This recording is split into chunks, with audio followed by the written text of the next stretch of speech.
intervensi yang lebih efektif. Dan salah satu cara yang paling efektif untuk mendeteksi masalah kesehatan anak adalah melalui pemeriksaan tumbuh kembang mereka. Penurunan berat badan pada anak-anak atau gangguan tinggi badan yang tidak sesuai dengan usianya begitu ya. Hal ini bisa menjadi indikator awal terjadinya masalah kesehatan pada anak.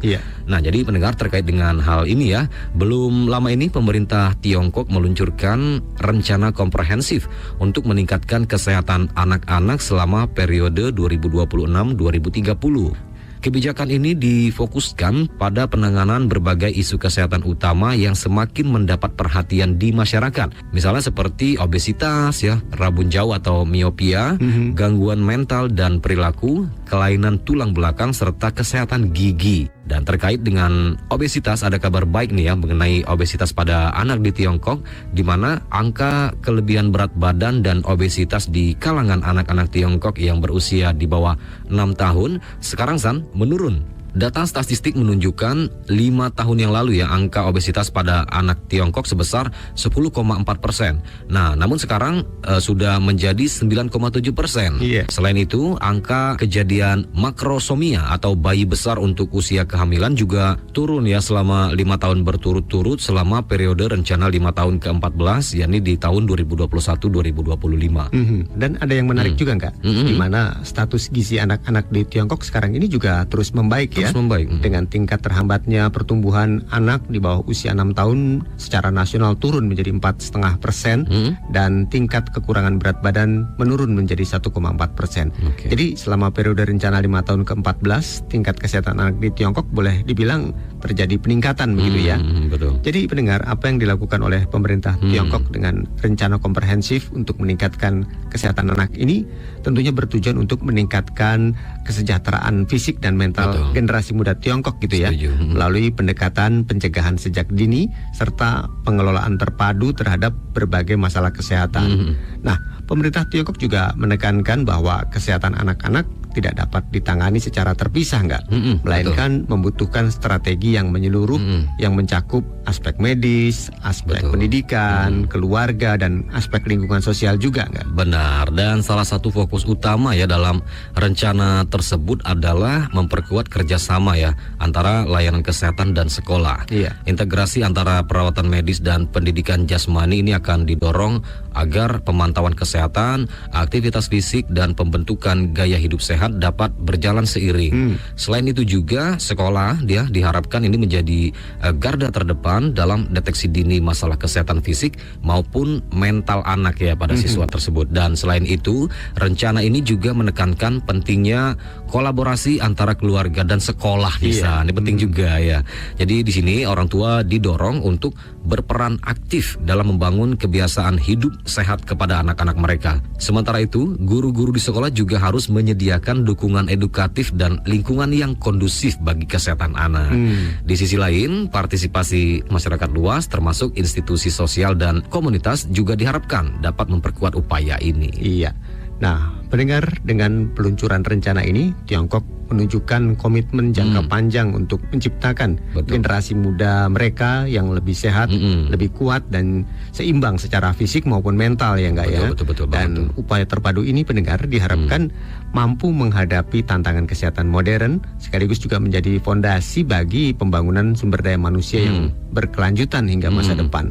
Dan kalau bicara tentang layanan kesehatan bagi masyarakat ini Tiongkok kembali mencatat sebuah pencapaian yang luar biasa di bidang pelayanan publik, di mana menurut laporan terbaru dari lembaga think tank tingkat tinggi Tiongkok, yaitu Central Institute for Party History and Literature, ini ternyata Tiongkok telah membangun sistem kesehatan yang terbesar di dunia, yang memungkinkan lebih dari 90% rumah tangga di Tiongkok bisa mengakses fasilitas kesehatan terdekat hanya dalam waktu 15 menit saja. Ini di mana-mana, bukan main ya. Ada di mana-mana ya. Betul. Dan memang sejauh ini Tiongkok telah secara konsisten nih pendengar ya untuk memperluas sumber daya medis yang berkualitas tinggi hingga ke tingkat komunitas dan pedesaan.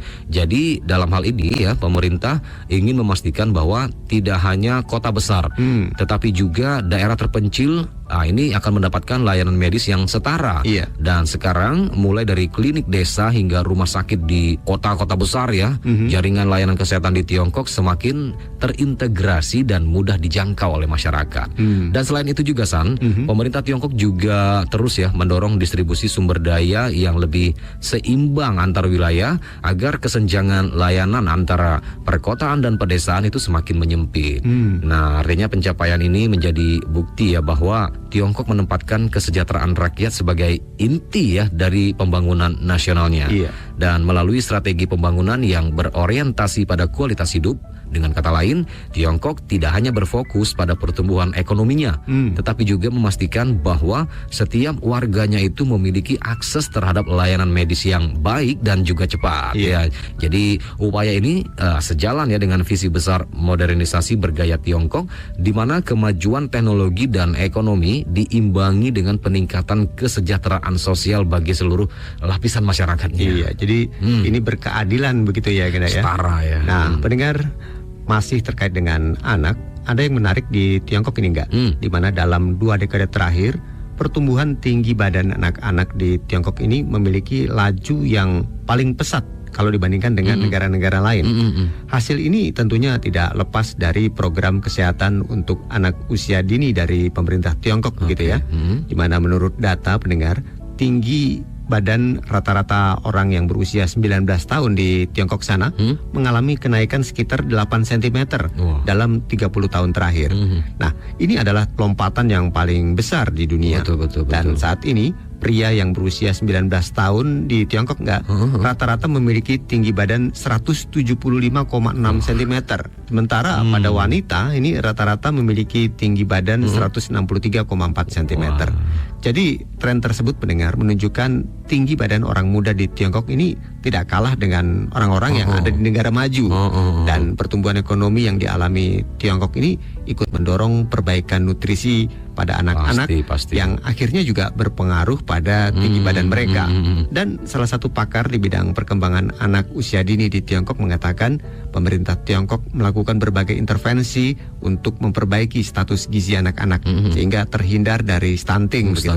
Selain itu, dokter anak di Tiongkok juga melakukan monitoring dengan melakukan pemeriksaan lengkap secara berkala pada anak-anak, termasuk untuk mendeteksi adanya penyakit dan melakukan intervensi segera bila ditemukan adanya penyakit Dan tidak hanya itu saja dari faktor genetik, faktor lingkungan ternyata juga punya pengaruh yang sangat besar ya. Seperti misalnya pola makan sehari-hari, pemberian nutrisi tambahan ya, pola tidurnya, olahraga dan juga faktor emosi. Nah, untuk pola makan anak, asupan protein hewani tentunya menjadi sangat penting.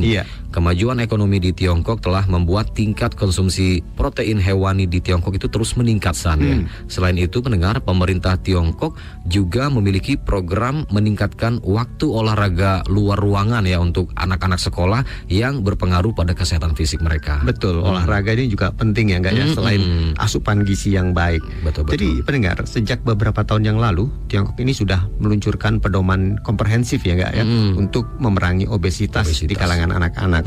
Nah, dengan menekankan upaya pencegahan, intervensi dini, dan peringatan dini penyakit, jadi karena masalah berat badan dan obesitas ini bisa mempengaruhi kesehatan anak maka diperlukan intervensi segera.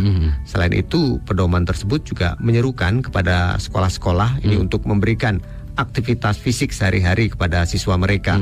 Dan para guru juga diwajibkan untuk melakukan pemeriksaan kesehatan siswa secara teratur, serta membuat catatan kesehatan bagi siswa ini sebagai masukan untuk orang tua siswa begitu ya. Jadi apa yang dilakukan oleh otoritas pendidikan dan kesehatan di Tiongkok ini diharapkan bisa secara efektif mencegah dan mengendalikan terjadinya perkembangan kelebihan berat badan di kalangan pelajar Tiongkok, serta memastikan juga kesejahteraan fisik dan mental mereka tetap terjaga begitu Dan sekarang juga bisa kita lihat ya, di mana angka kelebihan berat badan dan obesitas di kalangan anak-anak Tiongkok pendengar di bawah usia 6 tahun sekarang menurun dari 10,4% menjadi 9,7%. Dan status gizi anak-anak di Tiongkok juga terus membaik misalnya dengan tingkat terhambatnya pertumbuhan anak di bawah usia 6 tahun secara nasional turun menjadi 4,5% dan tingkat kekurangan berat badan menurun 1,4%. Ya, jadi pendengar, dengan sistem yang mencakup lebih dari 1,4 miliar penduduk, capaian ini tentunya menempatkan Tiongkok sebagai negara dengan jaringan kesehatan yang paling luas di dunia. Betul. Dan apa yang telah dicapai oleh Tiongkok ini bukan hanya kebanggaan nasional, tapi juga menjadi contoh bagi negara lain dalam membangun sistem layanan publik yang inklusif, efisien, dan berbasis pemerataan. Betul. Nah, pendengar, itu tadi perbincangan singkat kami mengenai kesehatan anak yang menjadi prioritas